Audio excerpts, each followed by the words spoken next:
Greetings, Patrick here. 8 questions with. Welcome to the show. Yeah, we're a little early, as you see. Every time we do an afternoon show like this, it's pretty much telling you that we are over in the UK, over somewhere in Europe, as they're 5 hours ahead of us, and so it's 8 o'clock over there. So today we'll be talking to actress Meghan Adara. She'll be here. And I'm not entirely sure that Jamie will be here. He let me know that he might not make it in. So, but he said that Megan will be here. So we'll be talking with her. And if he manages to find his way to the stage, well, we'll let him in as well. And today we're going to be talking about the new film called The Cellar. Um, I watched the film. My review comes out tomorrow, and I really gotta say, I did enjoy the movie. I enjoyed Megan's performance. I thought she gave a very game effort. It's an interesting movie. Not a whole lot of dialogue, but it works in his favor for that. Um, so we'll be talking about the meaning of it and definitely heap a lot of praise on his set designer, because the set designer is uh, is he basically the set designer steals the show. It's a really good set. It's interesting looking movie. So that'll be coming up here in about 15 minutes or so. Um, this will be the last show of the month as far as me doing the interviews this month. We're done after today. We won't be back till June. We're going to take the next couple of weeks off. I will be making one appearance. I will make one appearance over, ironically enough. I'll be heading back over to the UK on May 27th to hang out with our good friend Gareth from Video Tasties. He and I will be discussing The 13th Warrior, which starred Antonio Banderas. And it's one of my favorite action movies. And it was featured on the Clash of the Titans, where the cat and the gnat battled over historical dramas. I had the 13th Warrior, and our good friend Justin. He had the last of the Mohicans. So good, good show, good show. And so we'll let you know what's coming up here in June. We are working on June. We are working on June. We got a couple of watch parties coming up on June 6th. We'll be joined by our good friend Spider Dobrowski, and he and I will be watching and discussing along with you guys who show up. We'll be talking about Teardrop, a supernatural horror film that had a little bit of history. It's the first film that Tubi commissioned as far as the Tubi original goes, and it was Teardrop, and very creepy movie. Very good movie, very well written, and we'll also get a update on Spider's new movie coming out called The Weeping, which features Reggie Lee from Grimm and Doug Jones from Hellboy. He'll be making an appearance, and we made sure that the Doug got in there as far as getting a bigger role. We want to see Doug there. Okay, the frog is here. All right. What's going on, frog? What is the? Oh, man, I'm just trying to get becoming YouTube famous like you are. See, hey, Anthony is here. Okay, he says he's gonna go finish 2011. Okay, that's good. That's good. We're doing all right. We're doing all right. It's a beautiful day outside here in Michigan. A little cloudy, but beautiful day. And yeah, looking forward to talking with actress Meghan Adara.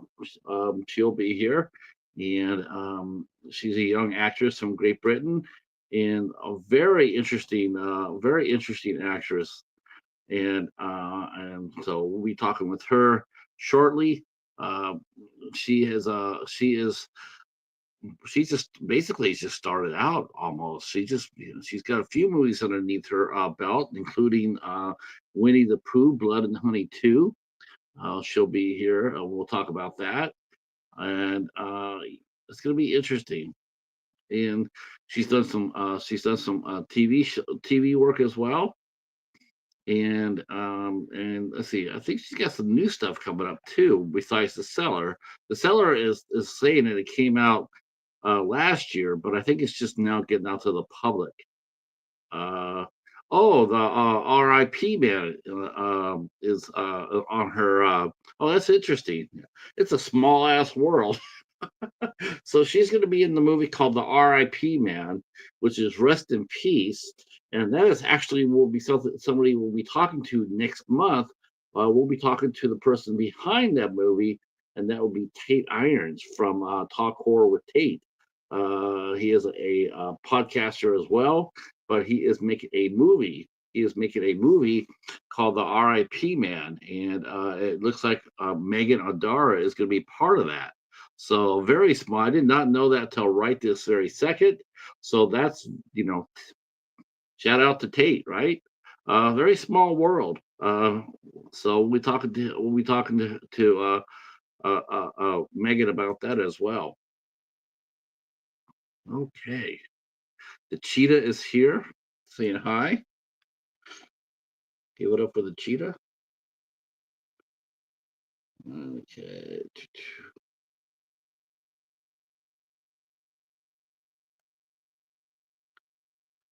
All right. I don't know about that. Don't know if I'm about that, but we're trying. Uh, so what are you doing there, Mister? All right. Let's see. So that'll be happening on June 6th. We'll be doing Teardrop, and then on June 21st, we'll be back with Reap. We're gonna do a watch party for Reap. Uh, so watch party for Teardrop on June 6th with Spider Dabrowski, and then Reap on the 21st, and we'll be talking with filmmaker Joe Leone. Joe says he's going to try to bring some of the cast with him.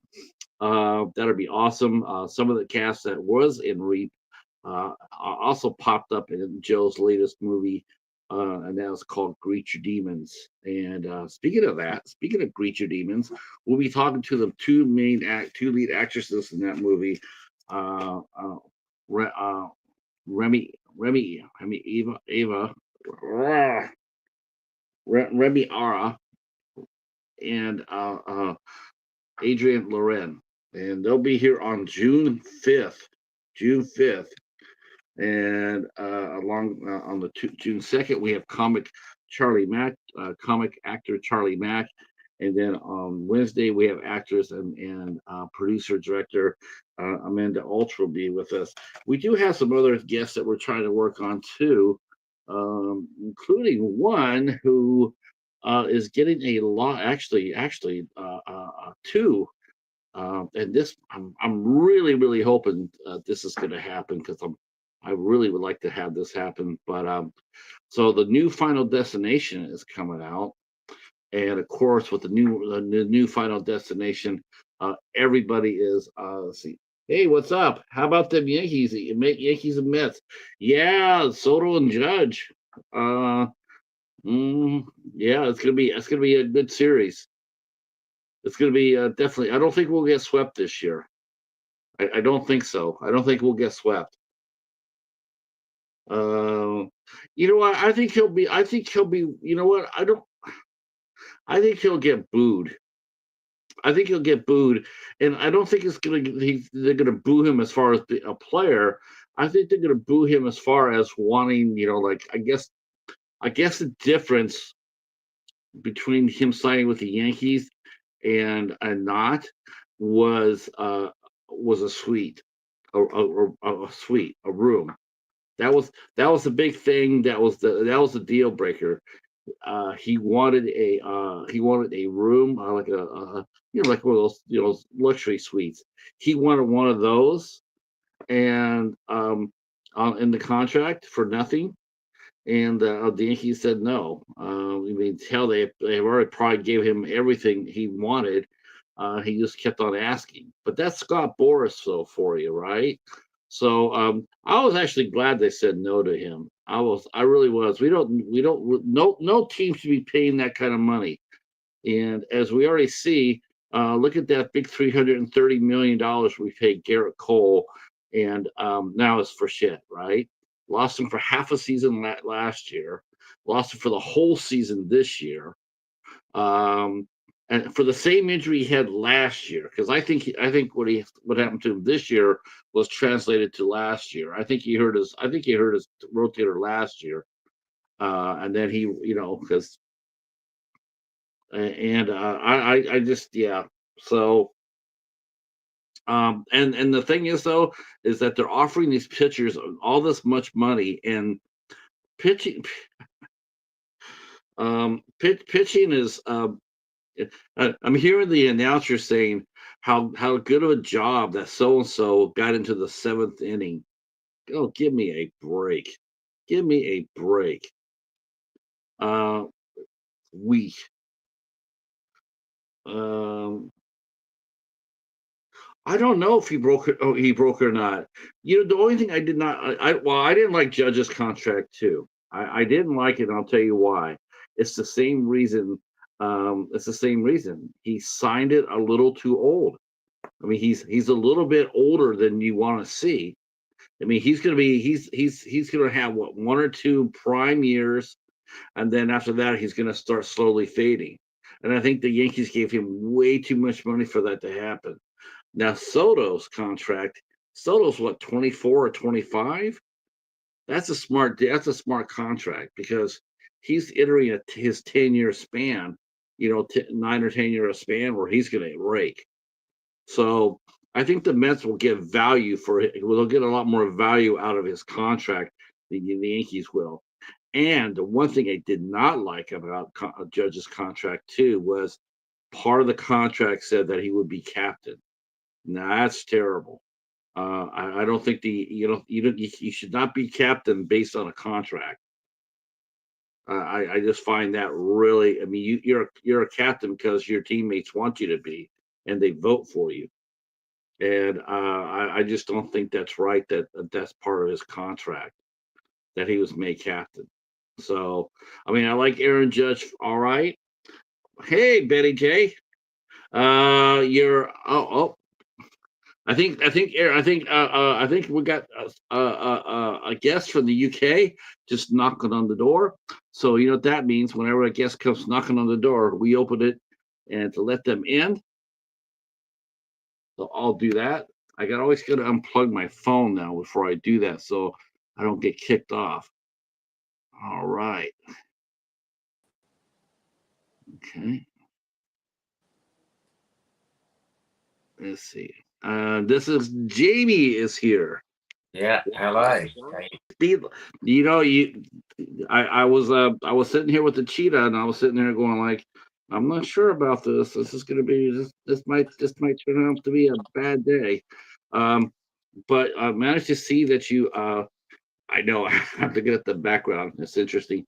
Uh, I'm glad you're here. And soon Megan will be here. I was just glad she got here safely. I don't ever want anybody to feel like they need to break the speed laws to get here. I know, no, it's all good. It's just a little bit. I was a bit unsure if I'd get here for 8, but luckily I'm back home in time. So yeah, it's all Now good. you're already working on your next film, Yeah, and absolutely, absolutely. now we just got the Cellar. When I watched it, we watched it, and I thought the Cellar had been released was going to be. I guess it's going to get released over here in the States this year, but you actually finished it and released it last year, right? Well, it's been on the festival circuit for like 7 or 8 months. So yeah, now it's sort of gearing up for release. It should be released in like a couple of months' time. It should be out there. Festivals they're such a man. I have mixed emotions about festivals. I mean, Yeah, so do I I. So do I. I like cons. I like cons. It's really interesting to see what happens over there. All these movies are being sold and bought, and it's interesting. And then you have Sundance, the other big one over here in the States, Mm. and the Toronto Film Festival. Of course, it's rivaling cons as far as I'm concerned. And That's you a know, big one. Toronto is massive now, and they seem to have their fingers, like as far as the winners go for award season. Since they go first, they seem to in almost like pick. They're going to pick their favorites to move on to the award season. So those are three of the big festivals, but this it's the small ones that get you right. The Yeah, one, well, the ones Cellar, that tell you. the Go Cellar ahead. is at hands right now. In fact, Oh, okay, it, okay. right now So, it's at hands. so are you looking for this? So you're looking for a distributor then? Well, we've got distributors already. We got distribution sorted for America and the UK, but the sales agent wanna sell it to multiple territories around the world. So it's Did, got you like been did sold you already. say did you say you had it sold here and not the UK, or sold in the UK and not here? No, we sold here and in Okay, America okay, and America. Yeah. good, good. Did they give you a time period about? I mean, can you say which company picked it up? I mean, I don't see why not. I mean, for UK and America, it's for digital media. Okay, Yeah. okay. So yeah, they picked it up for UK and America, and then we have deals in like other countries, like Korea is one, and Scandinavia, and like Belgium, Holland, a few more, I think.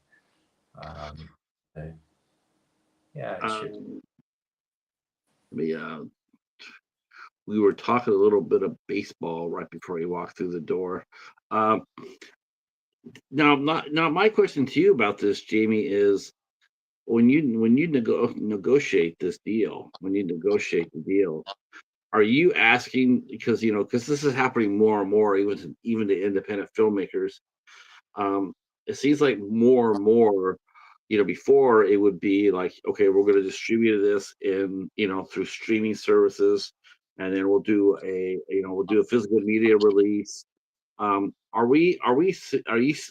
you getting that now for the seller, or is it just going to be just streaming? Or will they give your movie a physical release as well?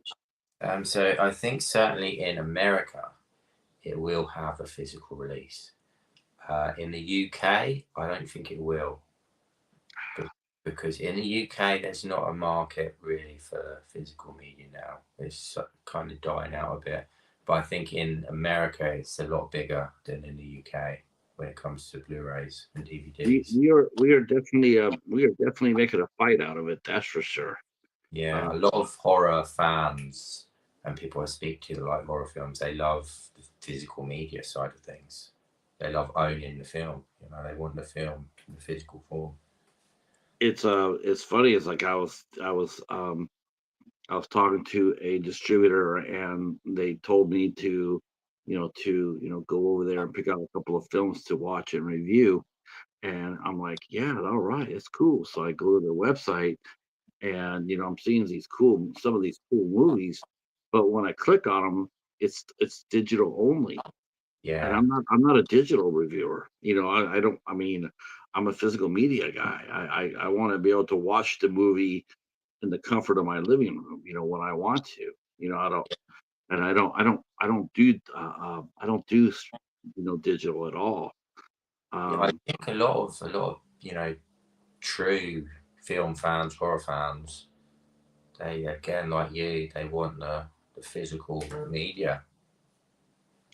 They want. there's a lot. There's a very. I'm sort of really saddened to hear about that over in the UK, because we know a lot of horror fans over there. They're diehard just like we are. I mean, and it's just to me, I think it's sort of like we have a company here called SRS Cinema, and I like their model, Jamie. I like their model because what they do is that they'll work with with a film crew, film team, and they'll work hand in hand with it. They'll help to get the movie made. And then what they'll do is they'll make a limited match of physical media, like they'll make 500 copies. And what they do is they turn around and sit there and say, okay, we're going to be selling this, the first 500, because they want to see what kind of interest it is. Yeah, So let's sit there and say, we're going to go ahead and we're going to put up 500 for sale through our website. And basically, they just sit there and they watch how fast the movie moves. If the movie moves fast, they can go back there and say, okay, there's a demand for the movie. We'll roll out another 2,000 copies. That's the way. Manufacturing like on demand is the best way. Yes. Risking everything. All right. And Meghan has walked through the door. So let's go get Meghan.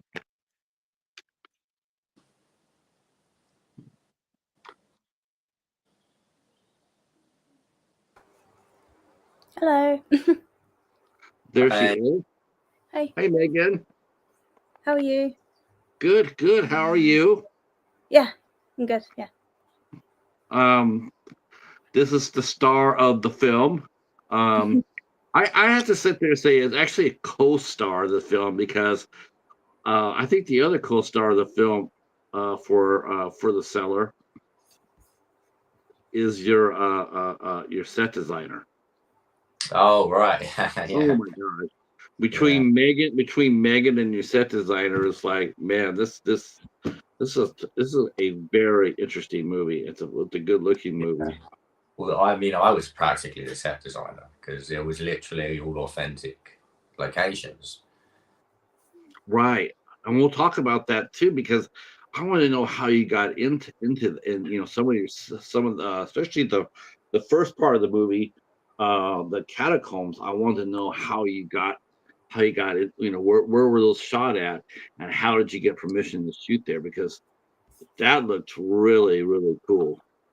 Yeah, we found some great locations for this film. That was a big thing for me, getting great locations and setting that world. So Meghan, welcome in, and Hi. hopefully you're having a good day, good week. Yeah. We're going to be talking about the Cellar and your role, because you pretty much have to carry the film. It's an interesting film. I definitely thought it was intriguing. The way that Jamie had put you through your paces, basically, because it's a heavy load for just one actor, because there's not that much dialogue there, and you have to do a lot of your acting with just your physical movements plus your facial reactions, and that's the whole movie, except for a few scenes. But I would sit there and say about 85% of the movie, it's just all you. Yeah. Well, I guess the first thing I'll do is, Jamie, is ask where did the idea for the Cellar come from, and then I want to get into the casting aspect of it. But where did you get the idea for the Cellar? Well, I was working as an actor in one of the locations, and I kind of got inspiration from when I was working there, on another film as an actor. And I thought, if ever I'm going to make a film, I've got to use this location in the film. It just inspired me to kind of write something. And I also had like Resident Evil, the game, in the back of my mind, because I wanted it to be quite immersive and following, one single character around. So yeah, those were the two main inspirations for me. Just one of those locations in there, which was the sort of jailhouse kind of cell like location. Resident Evil, the game, because I loved that game as a kid. I never played the game. I really can't play video games. For some reason I get like especially the shoot 'em up games, I get like vertigo. It's like the first time I ever tried to play Duke Nukem, I got sick. I didn't know what I couldn't. Yeah, I just couldn't figure out. I couldn't. I'm watching and I lost my spatial awareness. I didn't know what was up or down. It was a weird thing. Get like that with with some of the older like shoot 'em up games. It can get like that. Are you a gamer, Megan? No. My boyfriend is. I've tried doing some, and I just can't coordinate my hands. So like the camera's up there, and then I'm like spinning around, and next minute I'm looking at the floor. Yeah. So no. But I do play Sims, if that counts. I bet you know what games that you and I do really well in. I bet if you and I sat down and played soccer, like World Cup soccer, I bet you and I would probably have so much fun doing that. Maybe I'll give it a go. I could do sports, but I can't do all those shoot 'em ups. No. So Resident Evil, that's an interesting series to draw upon, though. I mean, I don't know why you don't have necessarily Raccoon City here, but you definitely have a very, very interesting set. I mean, and what really grabbed me. Well, I guess I should ask you about. Yeah, I want to ask you about this because this is probably my number one question: is how did you cast Meghan into this movie? Because I love her look in this. Wow, so do I. That's why I cast her. What? Because I look like a tramp. No, God, no, not at all. I think that you could be anybody. Oh, thank you. That's really what I loved about it. Is like, this could be my neighbor. Yeah. I think you're so relatable in this movie because how do I say this? But one of the things first for me is like a lot of times they always try to get the super glam, either the super stud or the supermodel, right? And you're watching them, but you're not really relatable to them. You can't really feel for them, right? Yeah. Like they're being chased, or but you're watching it, but you're not emotionally connecting with it. I did with you. Good. Watching you, hide and run, and your facial expressions. The MacGyver in the first, where you managed to use your brain to get out of your predicament. I really like that. I really give you hats off for your performance and for Jamie for writing a good scene.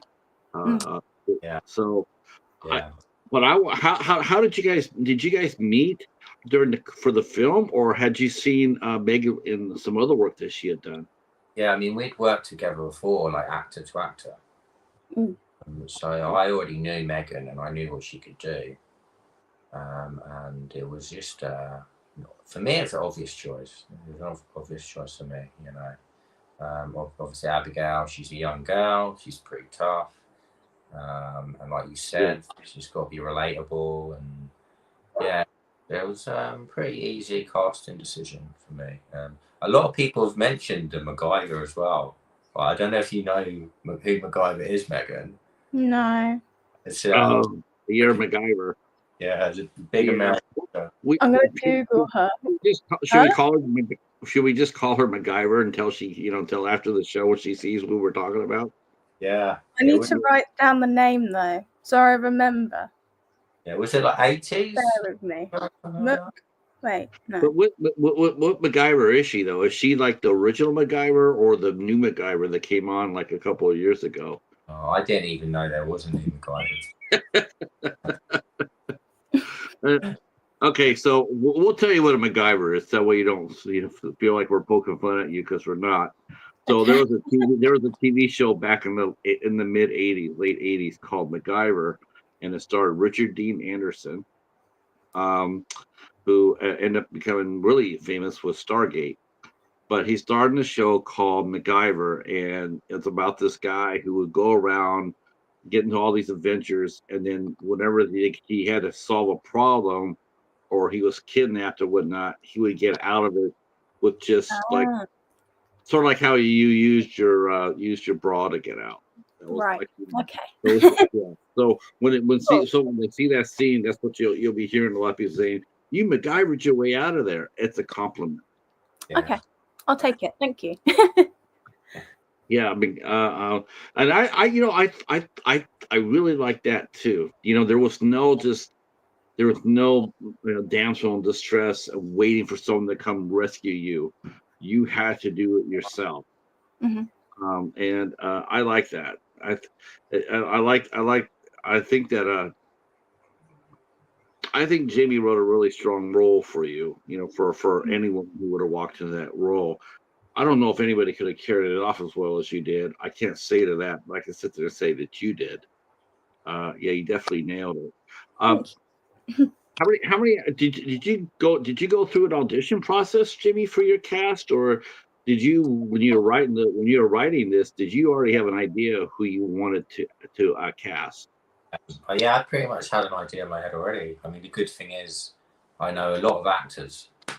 I know a lot of local actors, so I can just think of, a role and be like, this person can play this role. So for me, it's easy. I didn't have to put out a big casting call or anything and have people come in on an audition, because it would have been a waste of time for me. It would have been a complete waste of time because I already knew people, knew what I could do. So yeah, I could just slot them into a role quite easily. I'm just, They'd do a good job. what film did you guys work on together that you guys first met? We worked on. I mean, I can't. Was it? Oh, Burning Piles. I end up with my thoughts somehow, like burning him to death. Yeah, it was a short film. Yeah. And then the next one, I played a homeless person. That was the charity shop one. And then the next one, we played husband and wife. So yeah. Yeah, Okay. we've been in about 4 films together. Very different roles. I think the big one was The Caller, because that's and that and that's out there on numerous, So one movie she kills you. Yeah. He does. Yeah. But all the rest he kills me. So it was only fair. Oh, what? Yeah, I know. Oh man. Well, you know what? It's probably he probably felt really bad about this, going like, I killed this girl 4 out of 5 movies that we've been in together. It's time for me to give her a kick-ass part. Let me get to writing. Yeah, exactly. Although I did, I did put her through her pages a bit. I think. Yeah, you did. Yeah. It was quite tough at times. Now I know the movie. The movie is, I guess, it's more metaphorical than anything else. As far as that goes, because for me, what I took from it was, especially since you have scenes where we see a group of people. Slight spoilers.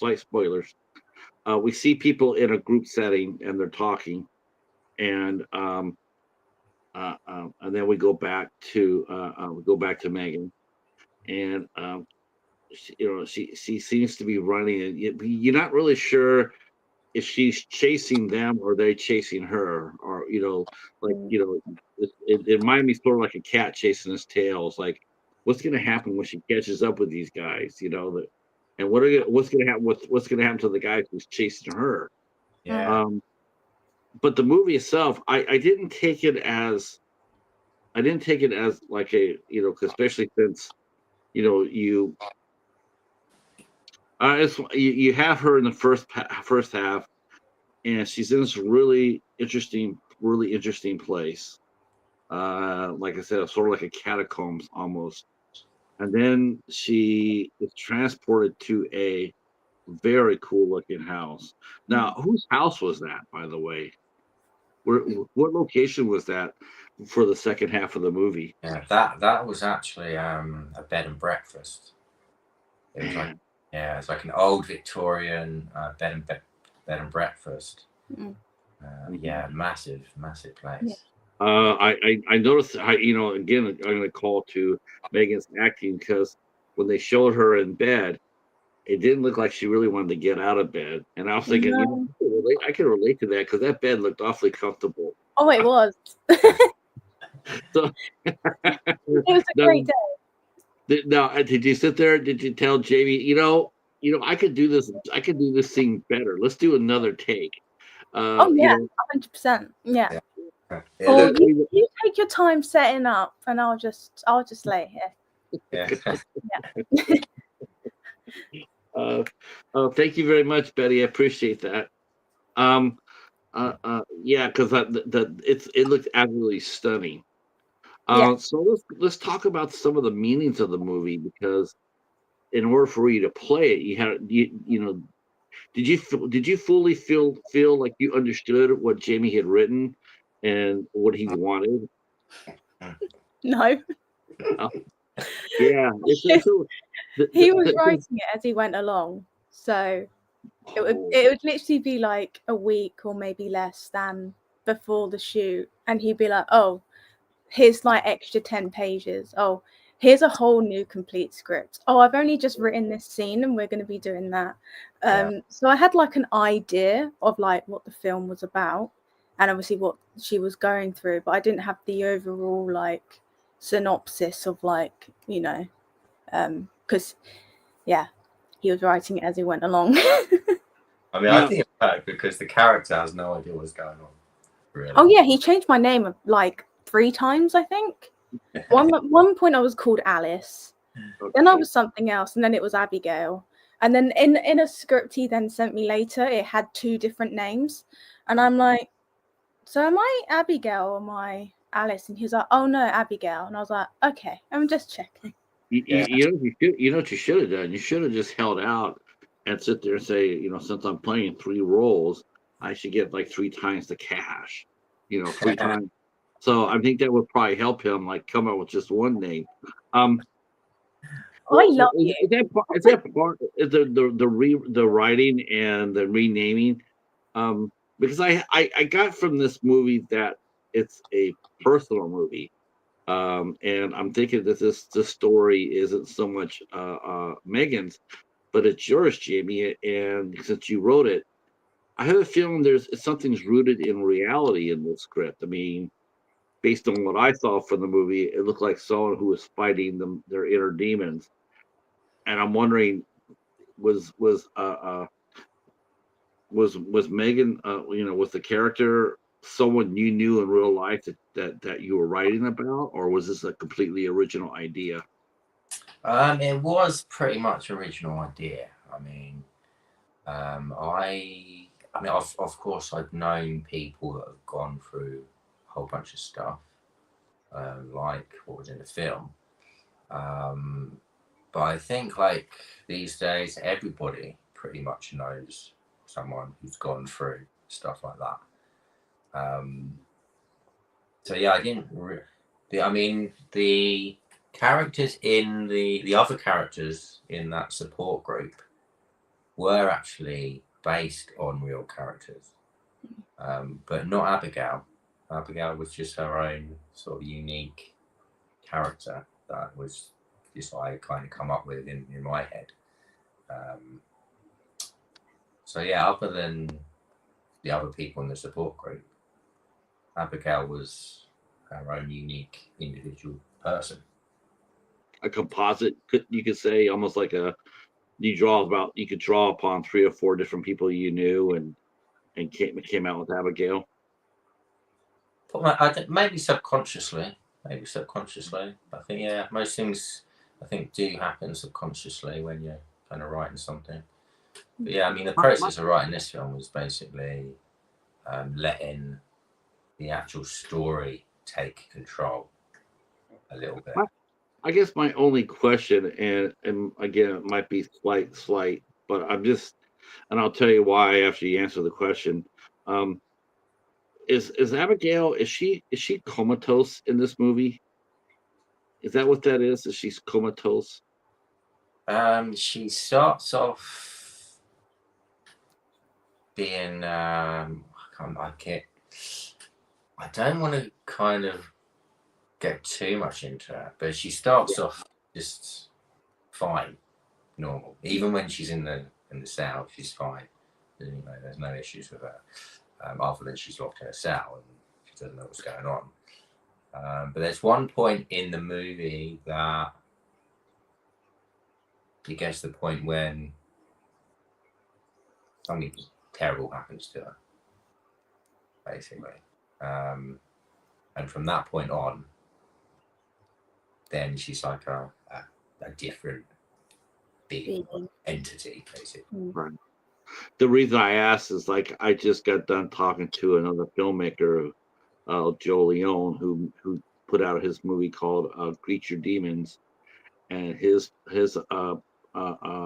protagonist also has to go through a series of tests and challenges as well.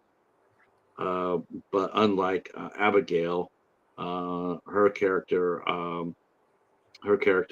Helena actually had a guardian with her. I guess the guardian angel. And I, because I was watching that film and then I came right over to yours, and I'm noticing,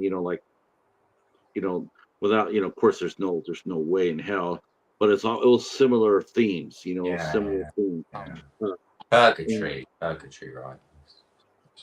I actually find, I know it's really weird, but I especially since it seems to be happening a little bit more and more, but I find the Locked In Syndrome movies or the Comatose movies, and you're inside the person's mind and their soul while they're fighting to come back. I just find those movies fascinating to me. Yeah, that's good. That's what I wanted to do, is just get people thinking, and people being uncomfortable that they didn't really know exactly what was going on. Just like Abigail didn't know what was going on. I wanted the audience to kind of feel the same as what Abigail was feeling, and be on the same kind of journey with her, where the audience isn't ahead of her. The audience is finding out everything at the same time as Abigail's finding out everything, basically. When did you I mean, this is you put a tremendous lot of faith in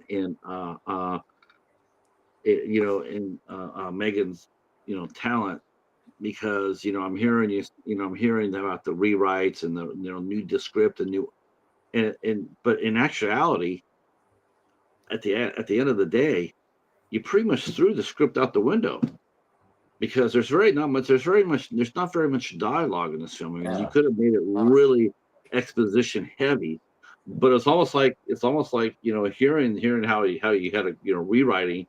It feels like he said, you know what, here's what I'm going to do. I'm going to get out of my own way. I hired a great actress. I'm going to let it go. I'm going to give her. I'm going to put my trust solely on her shoulders, and let it go, and just stand back and direct the rest of the movie. Yeah, no, pretty much, because as well, I'm not really a writer, so I think that I did need to pretty much get out of the way. I'm more of, I'd say, more into the visual side of things, so I was more interested in visually how it would look. But you can understand, though. You can understand, I mean, for most people, for what you just said, that I'm not a writer. I know a lot of people who maybe not have that skill either, but they'll say they do. I'm a screenwriter, and then you watch their film and you're going like, well, maybe you're working on that, but maybe you're working on that, but you're not quite there yet. I like your choices that the both of you made.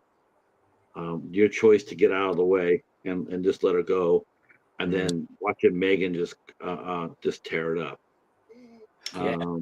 There's another English movie that I absolutely love too, because this is her, and it's actually another UK film. You might have heard about it, maybe not, but it's called Locke, with Tom Hardy. Yeah, I've seen that film. Very much. I had the same feeling.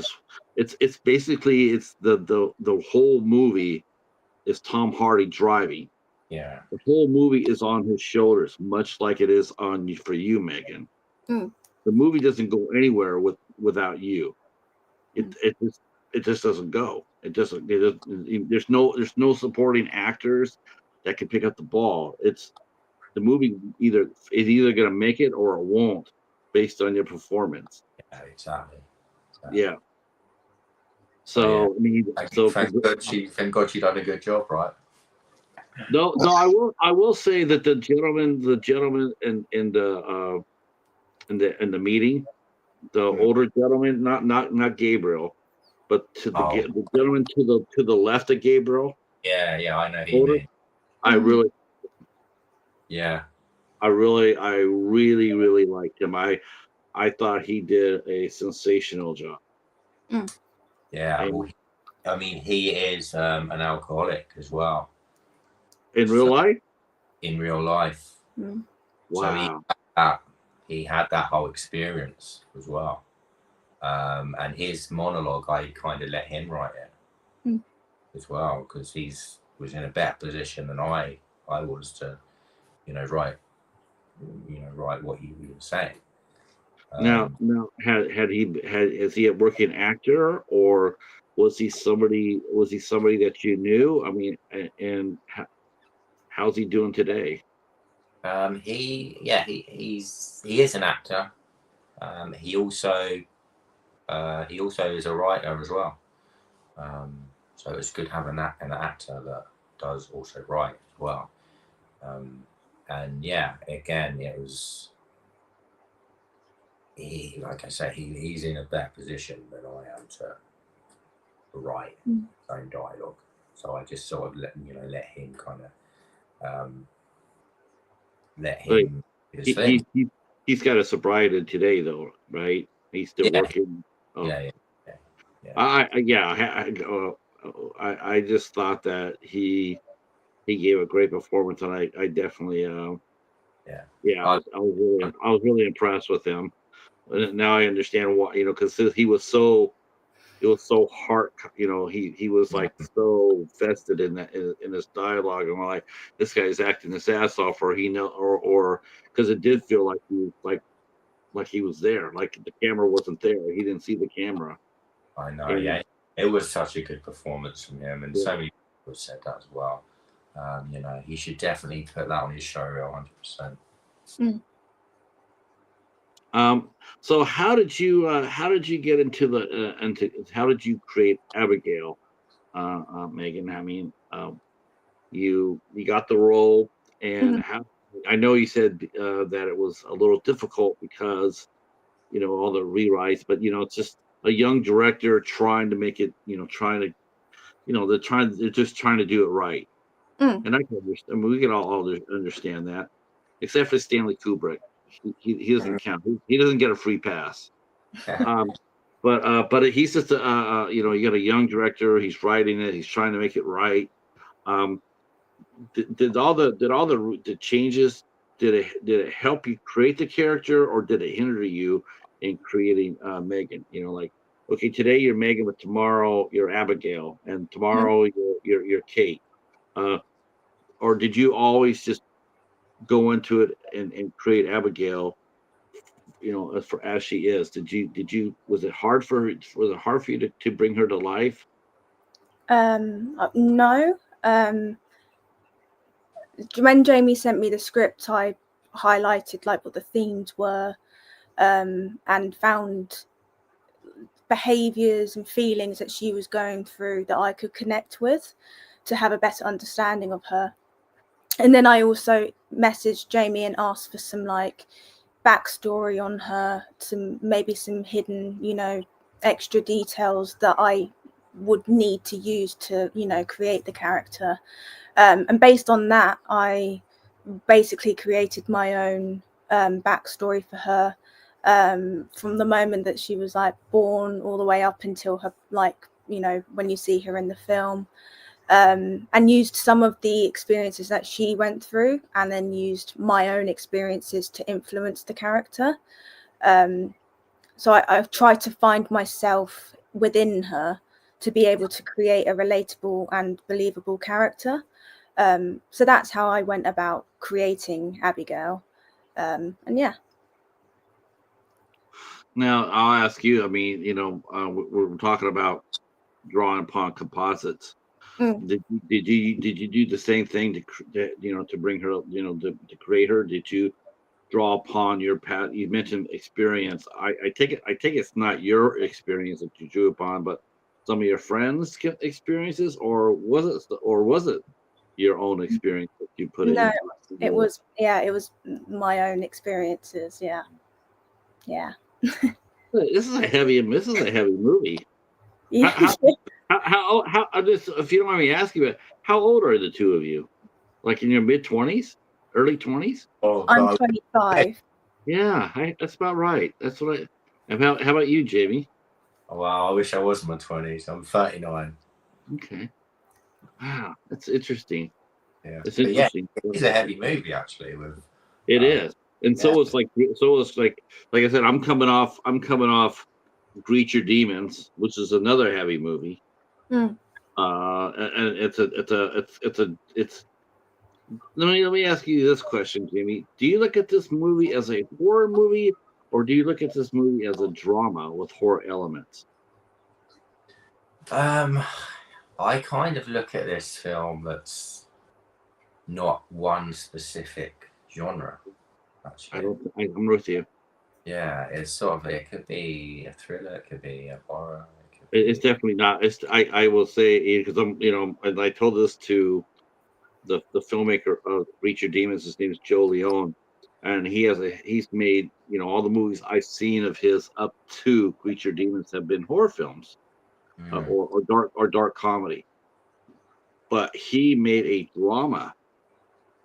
Reach Your Demons is a drama to me. I mean, and when I was watching this, and I'm going like, okay, I know what she's saying. I know what the story is.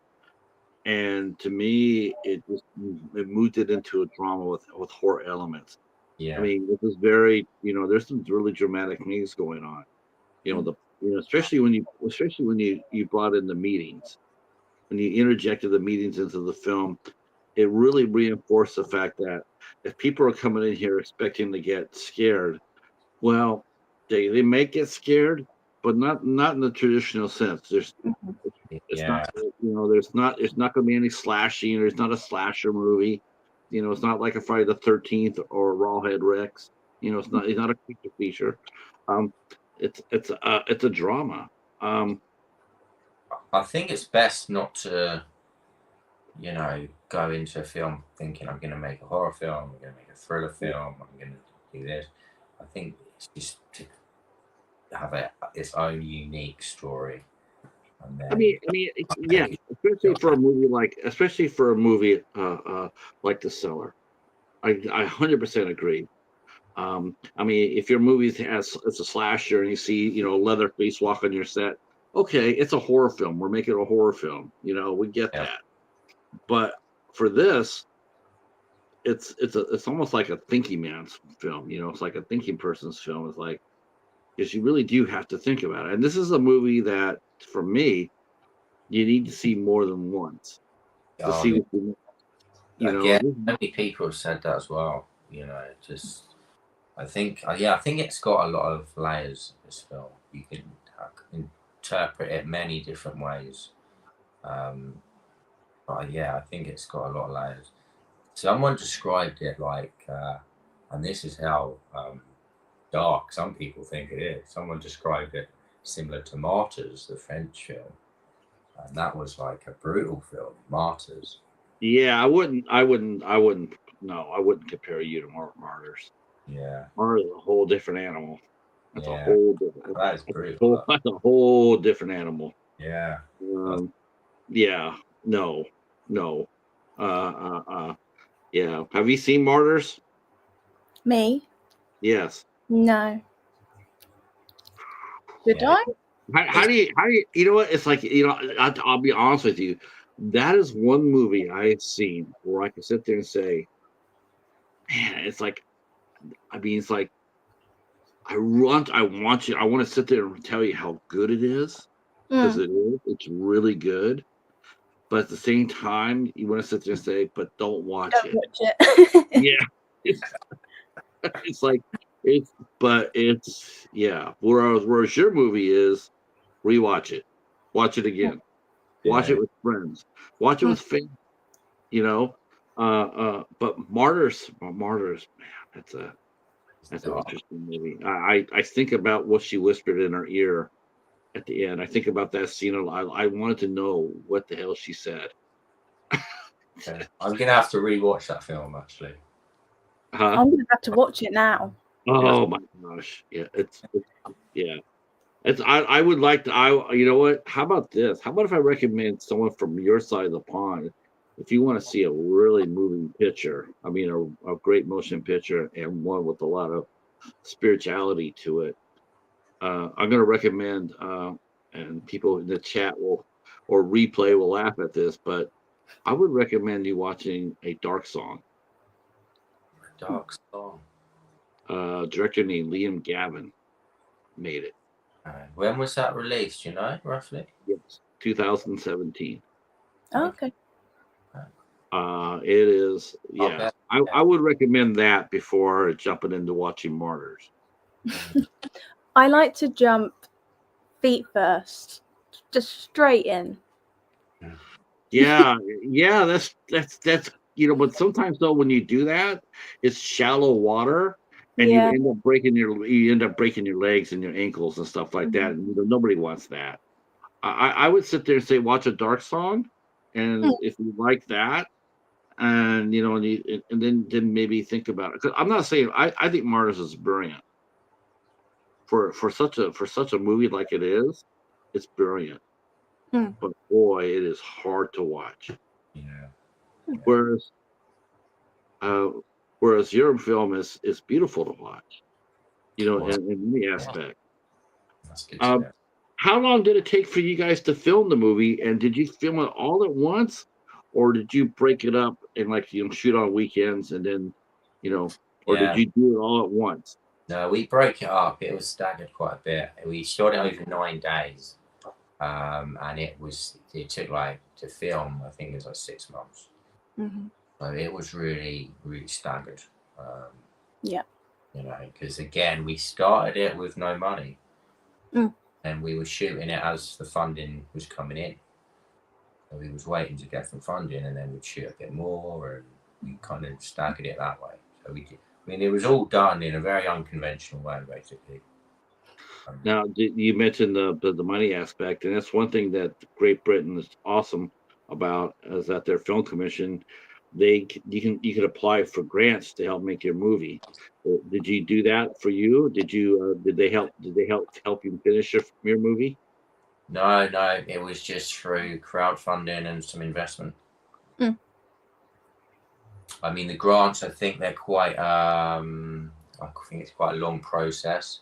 And I think they're quite particular about who they give these grants to.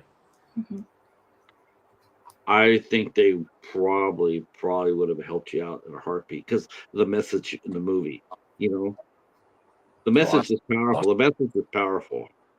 It's you know, Why don't you go back and ask them? well, you know what I was really impressed in too, and that is, I guess this came in from all those other movies where you were running for your life, but I noticed that you were running for your life a lot in this movie.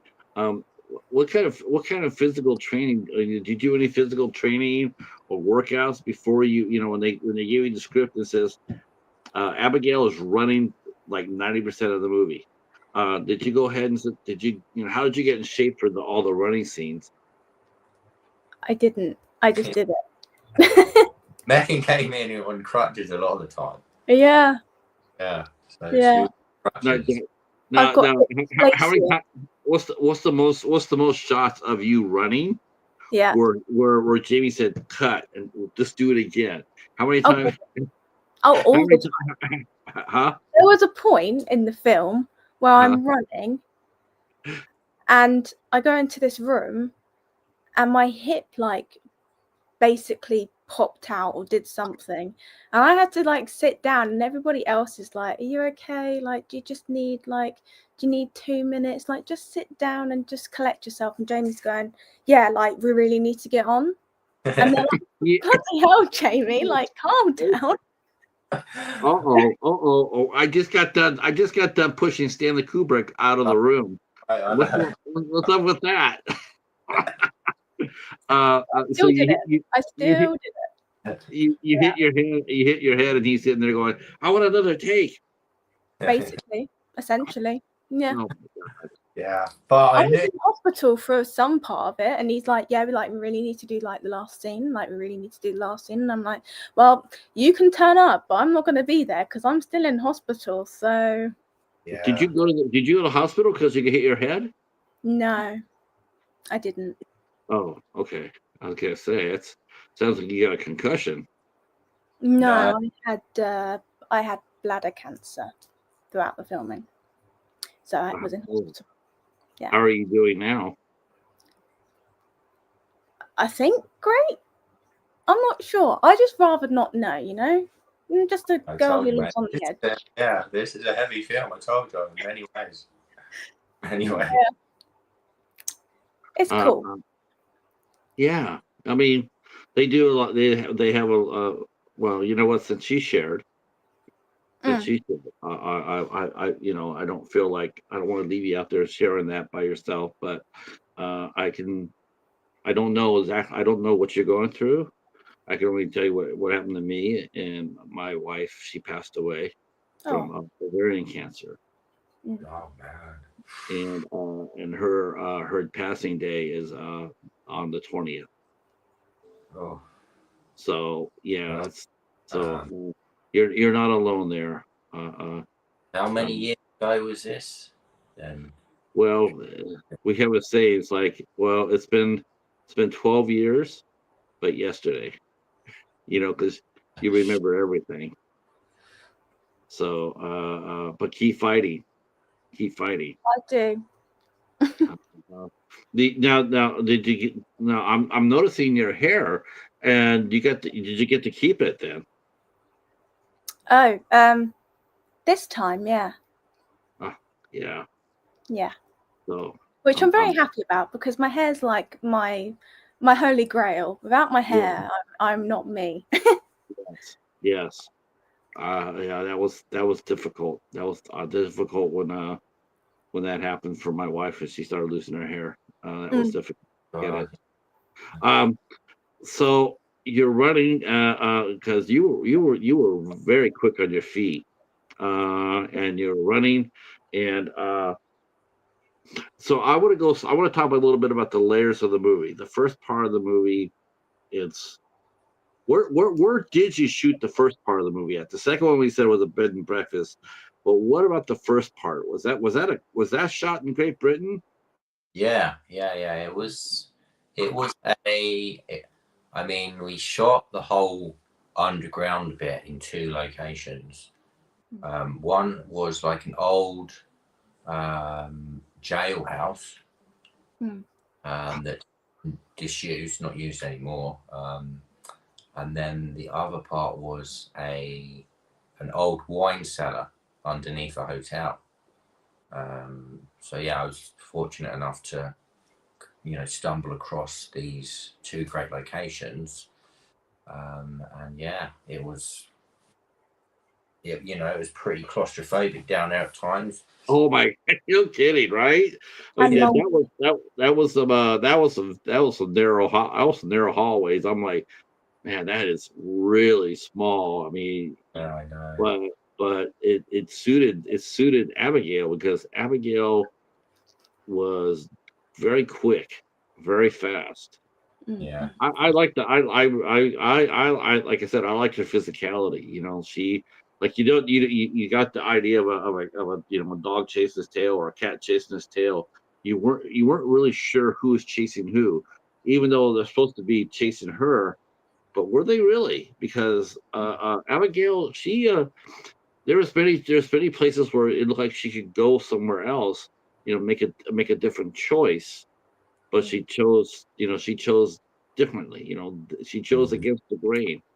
And this is what comes back to the whole Resident Evil, the whole game sort of thing. There's in Resident Evil, you can go through this door, you can go through that door, you can walk this way. There's different choices that you can make, like a game, basically. It's interesting too. I'm thinking about the ending, and I'm going like, what made you what made you decide to go with the ending that you did?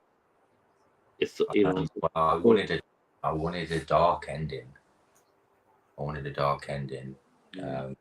It's quite rare, I think, in films, even horror films actually, that the ending is quite dark, and it kind of does reflect life in a way.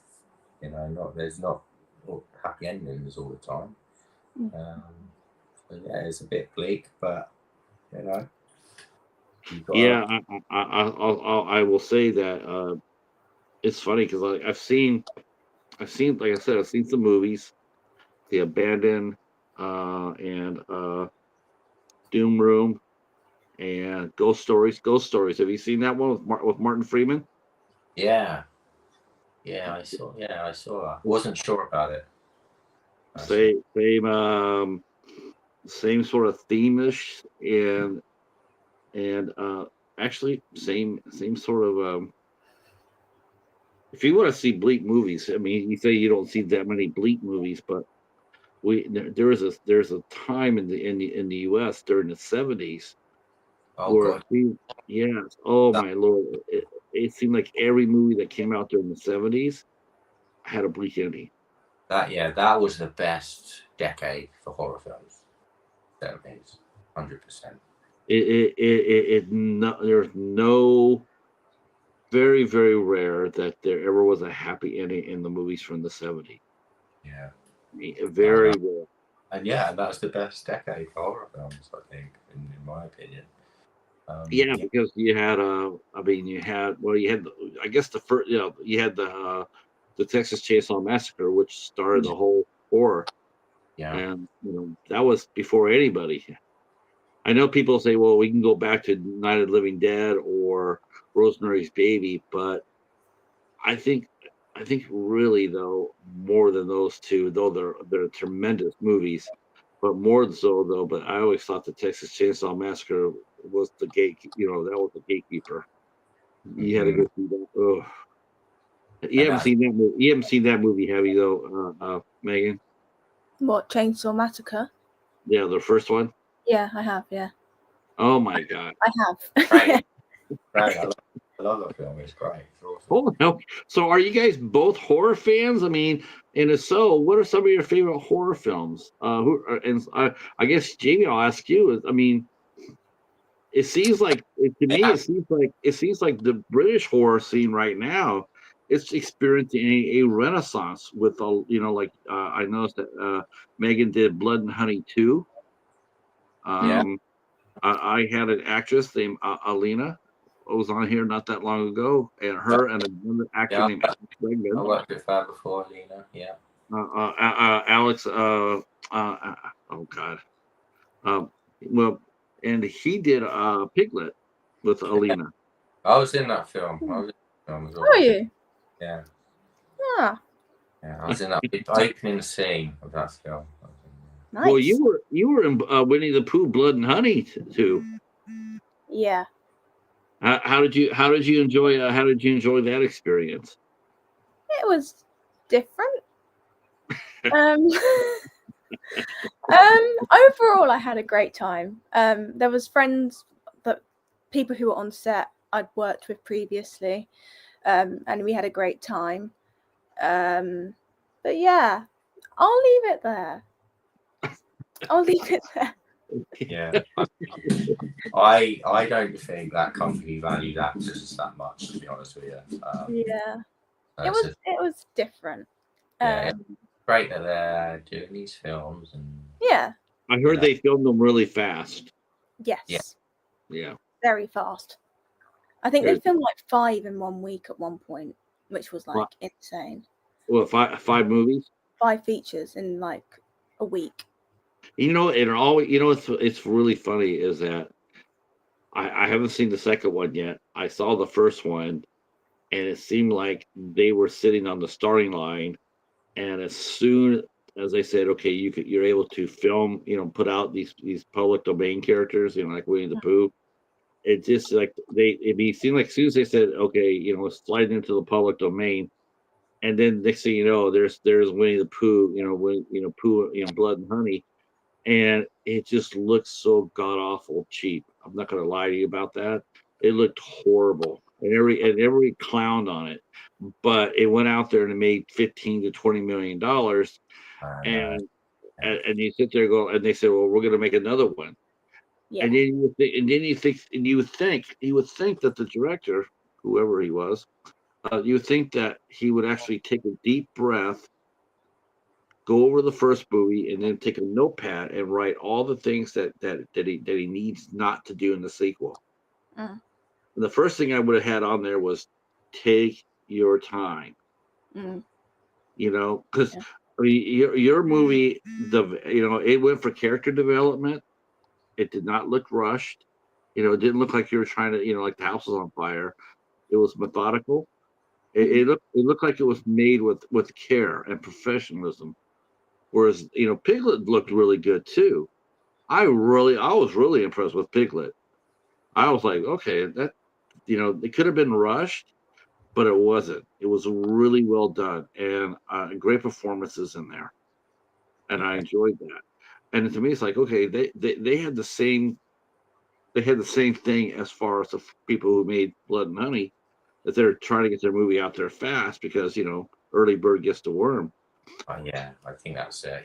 It's that like initial idea as well. It's always like the first movie of that kind is the one that's going to make the money and be the success. But then everyone starts to try and copy that success.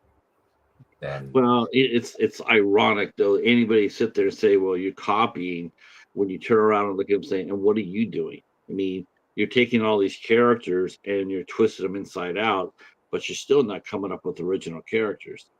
You're still taking away from from Winnie the Pooh's writer. All you're doing is twisting his characters, but you're not doing anything. You're not doing anything new. You're just expounding. You're just expanding on the characters. Oh, I don't like. I don't. Did you get a lot of heat from what kind of reaction? I noticed that your film won 34 awards. But what about your peers, Jamie? What did you hear about from your peers that watched your movie? I mean, were they impressed with what you made? the reaction's been pretty good. I mean, but my mum was very honest. So she had pinpoint things, like tiny little things that for her didn't work, which is, sort of course, it's good to hear. That sort of critique.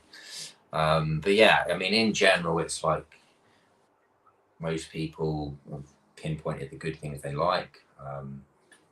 But it's always difficult to hear someone's opinion because you don't necessarily know if they're just being polite or, they're holding back a little bit. Even if it's like, someone's got a bad opinion, that could sort of stem from maybe a bit of jealousy. So this is why people's opinions don't matter too much to me on the film. I mean, it's good to hear them, Right. but I'm not gonna think too much into it. Whatever people kind of tell me about the film, I'm not gonna really read too much into it, unless I know it's someone that's being dead straight and 100% kind of honest with me, Now I'm looking at your IMDb page, and I commented on this already, that it's a small damn world. Because I did not know this at all until today, till right before we went on the air. And Megan's list of credits, and she's in this movie called The R.I.P. Man. Yeah. I wonder how. The Rest in Peace Man, right? Yeah. Yeah. Except that it's what is it? A Rest in Pieces or Rest in pain. Rest in pain. Yes. So I noticed that I'll tell you, because I got hit up about, I guess, the writer of that movie. I will be talking to him next month. Oh, awesome, Reese. Cool. Yeah. Let's see. Who we talking with? We're talking with Tate. Oh, Tate. Yeah. Tate. Yeah. I did not know that until we started talking, and because I saw him talk about it on his I just, him and I just connected, like I didn't know that you guys knew each other Yeah, at all. yeah. He's Uh, briefly in the movie. He's briefly in the film. Yeah. now did he write the movie or No, get a chance? he No. didn't write it. No, no. The writer was Reese Thompson. So Tate is someone who's kind of just very interested in the film. He's kind of got behind us and has been supporting us. Yes, he has. Yeah, he has. He's briefly in the film as well. But yeah, he's very, very excited. He loves slasher films, Tate. He's like a big fan of slasher horror. I saw that and I'm like, okay, because I've been, we've been talking about we're talking about foreign horror, and to me, I'm looking at and I'm just gonna name a name here, because I always do every time I talk about English horror. I always have to mention a name. Today's world. I'm expecting one day for her to come over here and blow me up, or at least try to. But I'll be ready for her. Me and the cheetah will be ready. But I noticed that to me, I see a lot of fresh faces in British horror, and more power to it. But one of the things that really, like we're talking about the how fast the movies are made. Um, I think there's a renaissance that's waiting to happen. Several good actors out there. I mean, several good actors out there, some really good directors, but there's some out there that seem to be, I don't know, they're just not very good directors. They don't make very good movies. And to me, what really sucks about that is they make all, like, the ones who make 5 in a week. The thing about it is, what sucks about it is that their movies get out there first. People watch them and realize them that they are they realized what they are, which is basically a money grab piece of shit. Yeah. And then to me, that what happens is they see that, and then when a good movie comes out, like The Cellar, or Piglet, and then those movies get hammered. They get caught in the wash. Like they get lumped into, Yeah. and I don't really like that too much. Do you do you talk to other directors about or in the case to you, Megan? Do you guys talk about that among yourselves? Like how can we help you? Because to me, it's like it affects every actor and every director out there. When a really shitty movie comes out, it really affects it. It affects it here in the United States too. 'Cause we always talk about Bloomhouse, right? Yeah. And it's like every time a Bloomhouse comes out, it's always like 50%. It's like 50% good movie, and there's 50% that it's just not very good at all. But then everybody looks at new horror films coming out. They look at them with a jaded eye. Yeah. Yeah. I mean, And I don't want that to happen to this movie. I think your movie deserves a lot better.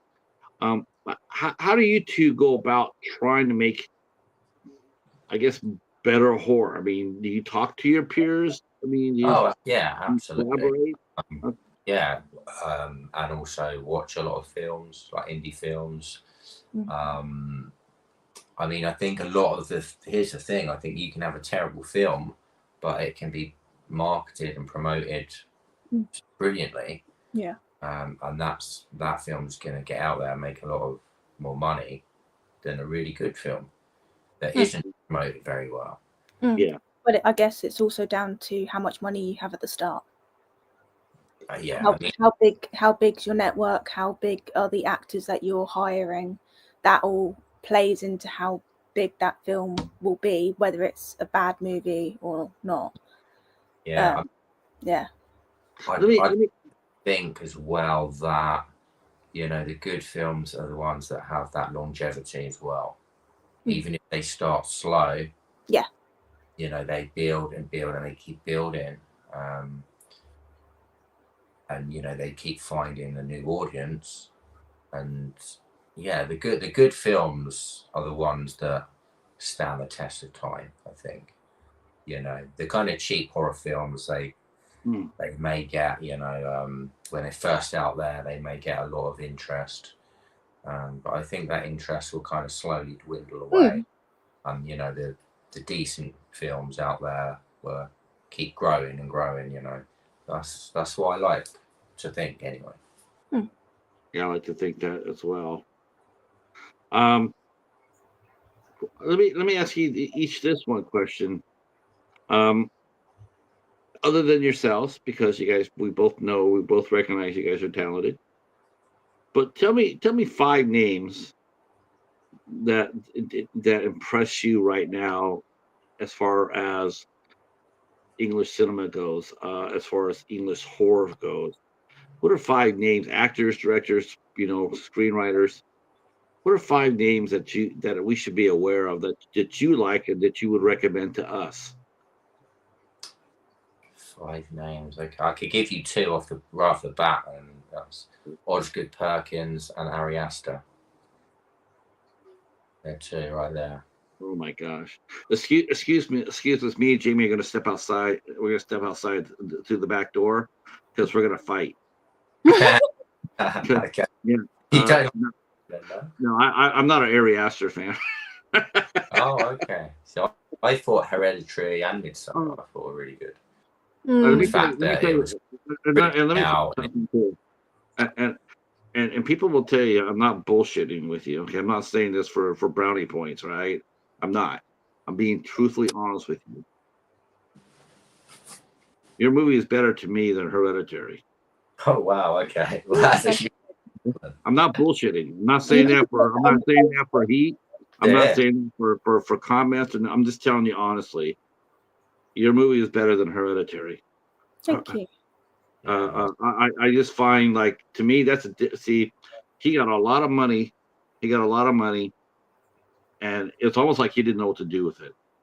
You had a little money, but you put every penny on the screen, and you had strong actors. I and let me ask you a question, Jimmy, that I have not asked in a long time. A long time, but I'm going to bring this one back. I'm bringing this one back because we're talking about budgets and what have you. Sure. Well, let's just say this. Let's say that you come out with a new movie. You got Meghan on board as your cast. And let's say your movie is, you need $100,000 to make your movie go. Yeah. But you only raise, say, 30,000 of that 100. Like, you want 100, but you got 30. Are you going to start filming with the 30,000, or are you going to try to wait to get to the 100,000 then shoot? I mean, I'd film. Yeah, I wouldn't wait.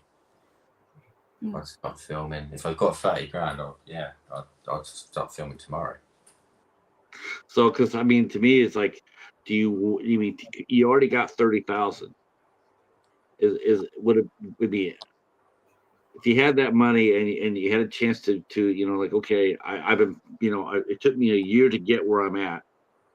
What's another year if I can draw on and get a little bit more money? Because every dollar comes your way improves your movie, right? That's what you hope. Yeah, but the thing is, I don't like waiting around. You know, I'm always like, if we've got something, then we just go with it. Because you could be waiting forever. You really could be. I could be waiting for that 100K forever, and it might not come. Yeah, but you could do a $30,000 film, and it looks like $30,000. Whereas, Or I whereas could do a $1,000 film. It could look like $1 million film. I don't think it's necessarily about money. I think it's about the people you get on board, the talent, what they bring, and having a good crew and support network around you who you can trust implicitly. right. No matter about money. Just think, just think just think what $100,000 would do as far as that goes. You could Yeah. you get more effects, you could get more crew, you could get better locations. Yeah, I mean, I definitely have more luxury. Absolutely. Yeah, you would. You get a better craft table. Yeah, indeed. I don't want a moldy cellar next time. FYI. Wait, did you say next time? Yeah. Oh, how was the craft table on the shoot of the Cellar? I mean, the rolls were nice. I thought. Yeah. I made some rolls. So you did. Yeah. But, I noticed Megan's not jumping up and down and going like, "Well, let me tell you about the food we had." Nah. I mean, it was okay. I mean, I'll eat anything really. But you know, any casting directors are going to fall in love with you if they haven't already, Megan. They're going to fall in love with you. They're going to fall in love with you. You're going to sit there and say, she can do anything. I'm thinking about this too. What she just said too. When I was talking about the running scenes and whatnot. Was it painful to do all those scenes in your condition? Yeah. Oh my God. Yeah. I do feel bad, but at the end don't. Of the day. Did you know that she was sick when you cast her? I knew she had issues with like her hips. I mean, when we filmed The Caller, she dislocated her shoulder. So I knew she was quite vulnerable physically in that sense. All right, Jamie, pipe down. I mean, it added to the character, though, right? How did you enjoy this? Was all practical effects in the movie as well, right? So you use contact lenses at the Yeah. oh my gosh! Could you see out of those things? I could, yeah. Oh my gosh! So, those things always creep me out. The first time I wore them, they weren't bad. Like, they were absolutely fine. And then the second time I wore them, they were like literally like burning my eyes. Like, I could barely keep my eyes open. And then the third time with the black contact lenses, basically the same thing, but they were like bigger. So they like literally were like, they were like huge. They were basically like your whole eyeball. Yes. And it did make things blurry, but I could see. So yeah. Yeah, that was a great. Cool. That was a great scene. That was a great scene. That was very effective. I was sitting there going like I was sitting there going like I really hope that was practical. I mean, because I know they can do that visually now. Special effects. Like I like the idea that you're doing it with physical. As long as you're not hurt. As long as you don't hurt yourself. So talk to us a little bit about well, now you guys are going to be working together again on R.I.P. Man. Rest in pain. How did you guys get involved with that project? Well, that project is actually wrapped now. We wrapped it on Tuesday. So this is what pretty busy recently, getting all the footage together to get it all over to the editor. Wait a minute, is this the movie that almost has you not making it tonight? Yeah, just because it's been so busy with because I've set a deadline for the first. Do me a favor. Tell that rest in pain guy, tell him we're coming for his ass. Tell him that me and the cheetah, we're on the next thing flying. We're coming over to take him out. Rest in pain. Absolutely. Well, someone. Go ahead. I'll go against him. So let's talk a little bit about rest in pain. You guys just wrapped up. You're doing editing right now. Now this one here, I take it it's a traditional horror film, right? Yeah, it's the slasher. Oh, okay. Yeah. All right. Now, go ahead. Because we've got, I mean, the killer it's a traditional slasher, but it's again there's some quite an authentic themes in there. The killer has a rare condition called adodontia, and it means he can't grow teeth, so he's got no teeth. So he drills out his victims' teeth, and he takes their teeth every time he kills them, basically. So that's the very basic synopsis. I mean, there's a lot more going on of why he's doing that. He's not just. Wait, is this a guy killer, or is this like? Or is this a guy killer, or is Meghan the killer? It's a guy. Yeah, it's a guy killer. Yeah, he's. Why not her? Why not you? We need Good question. We need a Good girl question. slasher. We need a girl slasher. Yeah, you do. Actually, I am technically kind of in one. So yeah. Yeah, you would actually be a really good English slashing, killer. You guys gonna laugh when I tell you, but man, she can play it. Rosamund Pike. Oh God, yeah, 100%.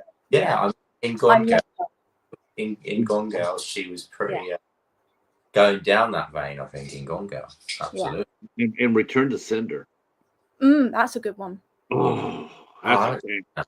Nice to see that. That's a banger. Really good one. All right, so Meghan, how do you feel about playing a final girl? I mean, have you prepped for? I mean, you've been killed 4 out of the 5 times with Jamie, so I'm sure he's letting you be the final girl on this one. So how does it play? How is playing a final girl versus a someone who gets killed? What's the difference? Are we talking about R.I.P. man now? Yes. I mean, I'm not. You are the final girl. Am I? He's not the final girl in R.I.P. man. I'm not. What? Yeah, I couldn't cast the same lead in the Cellar as the R.I.P. I'm not her. Okay, we're that's it. We're flying. Paladin. Okay. So, what's it like dying? Playing a dying scene, Meghan? Easy, I would say. Depends. I've got different experiences to normal people. So yeah, I'd say easy for me, but I guess it wouldn't be easy for other people. Now, has your parents seen your movies that you've been in? Yeah. And they find it really weird because my health history is literally like. I was going to say, it must be... I don't know what other word to use. Dismal is a word. Catastrophic. Let's go with that. My health is catastrophic. Did they tell? Yeah. Well, no, they don't use the word advanced or recurrence, right? No, they just you're okay. Yeah. Okay. But yeah, they watch it, and compared to what I've gone through, like personally, and then watching me in like a horror film where I'm like getting killed in some of them, I think they find it a little bit weird for themselves personally. So yeah, that must be really hard. Not for me, but for them, I guess. Yeah. Well, hell, I just met you today, and it's hard on me. Yeah. I might have to talk to Jamie after we get off camera and say, please make her the hero. You deserve to play the hero one time. I do, yeah. I do. But damn it, the movie already wrapped. Wait, don't you have to do some pickups, Jamie? No. I mean, there's always going to be. You know where I was going. You knew where I was going with that. I'm sure there's a movie down the line that Meghan could well be the hero. And okay, I'm holding you to that, young man. I'm holding you to that. So R.I.P. man. That's an interesting concept too. What a great idea for a slasher. I mean, the guy has no teeth. I mean, I know that's gonna be twisted. Yeah, You it's know what yeah. that? I think when it comes down to our teeth, like Marathon Man, are they safe? I think we get all heebie-jeebies by that. There's certain things in horror movies that make people, no matter the fan, really uncomfortable. You know, I mean, like teeth. me, Yeah, teeth stuff. Teeth right. stuff's horrible. Uh, it's funny. Is like for me, it's weird, but it's like whenever I talk to someone who's in a movie, and and I've talked to them, and they, like their character is gonna die. I have to admit, I have a hard time watching it. Mm. After I talk to them, because I feel like, well, that's my friend. I don't really want to see my friend die on camera. It's so weird. Yeah. But that's a great. I like that idea. I think it's gonna work out. Well, I I hope mean, so. I think as well, like you were saying, you obviously don't want to see your friends die. I'd like to think that the characters in the R.I.P. Man, people see them as their friends, see them as real people, and really feel for these characters and really care for these characters. Because yeah, then you're invested in them, so you know you care a lot more about what happens to them and the film. Um, and when something bad or good happens, then it's like you're right there with them. where do you get it? What did you take from shooting the Cellar? What did you take as a director? What did you take from that movie? Because it's your first feature length film. What three positive habits, or what three positive things from Yeah, directing the Cellar did you take with you to R.I.P. Man?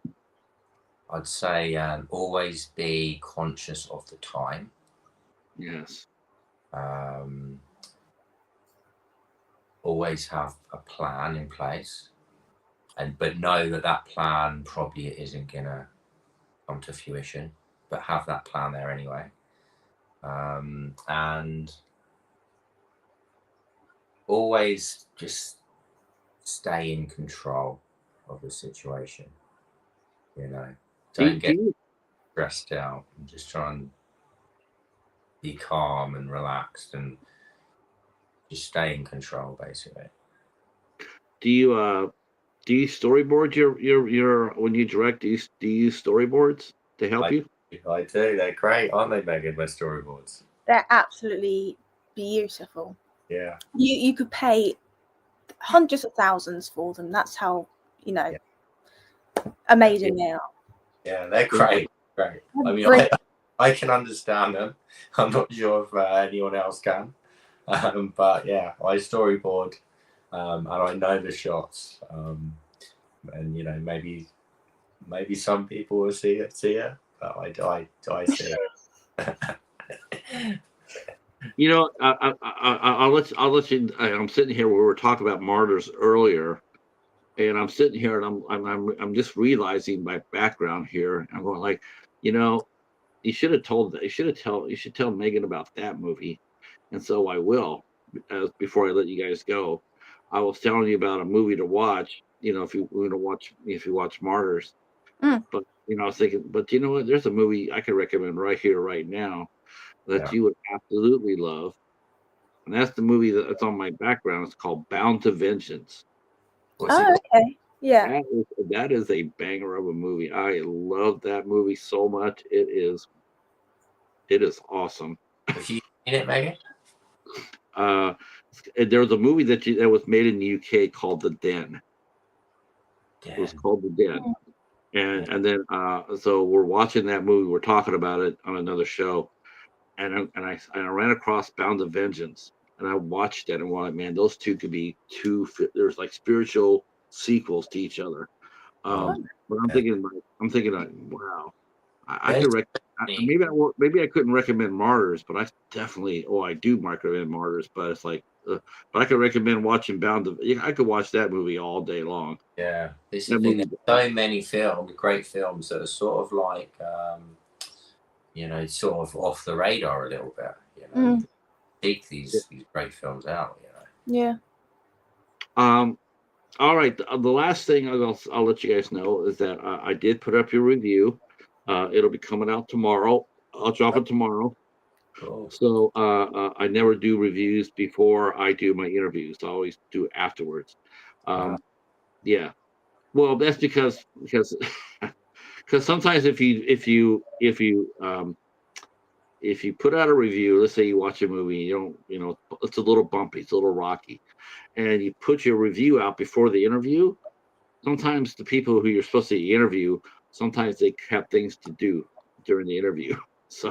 So I tend to not to do that. So I tend to wait till after the interview. Probably wise, I think. Probably wise. But it's a positive thing. It's not sneaky or dishonest. It's like I just feel more comfortable doing that. But I want to let you know that I did review the Cellar. I do recommend it highly. And I want to thank you both for coming out and talking with us. Our time went by. In fact, I went over a little bit. I went past it a little bit. That's glad I could get on and chat to you today. Yeah. Absolutely. We're going to be doing. I can tell you right now, we're going to be doing this again when R.I.P. Man comes out. Yeah, man. That'll be hitting probably festival screens in a few months, I reckon. Well, what we're going to do for this, we're going to do something a little different. When you get it, you're going to send me a screener privately so I can watch it. I won't review it, but I can at least watch it, and then we'll come back and we'll talk about it. Yeah, I don't want to wait months to do it, Jamie. I wanted to do it as soon as you get it. Yeah, man. I can get the writer to come on as well. He can also talk about it, and we'll have to bring back Meghan too. Yeah, Meghan is in the film for like maybe a minute. That's okay. That's okay. She still can come back and hang out with us. But she has got another film she is producing. Yeah. Called Amelia. Yeah, I play a vampire. Really? Yeah, that's a slasher sort of film. It's way more gory than The Cellar. It's got more jump scares. I think we're nearly finished filming. I think you only got like 3 days left, which is insane. So I think you play Amelia then, right? You're the vampire? Yes, I do play Amelia, yeah. She's a bad bitch, let's just say that. Not to be messed with. She's like a female Blade. I've not seen it, but sure. Oh my god! Oh my gosh, she hasn't seen the Blade movies. We gotta fix that. I'm gonna watch it tonight, and then yeah. And also, what's the other vampire film? The girl is, I can't remember what it's called. But there's a badass gal in the film I'm thinking about, but I can't. A female vampire? Yeah. Let's see. There's a female. Like 2005, 2006, something like that.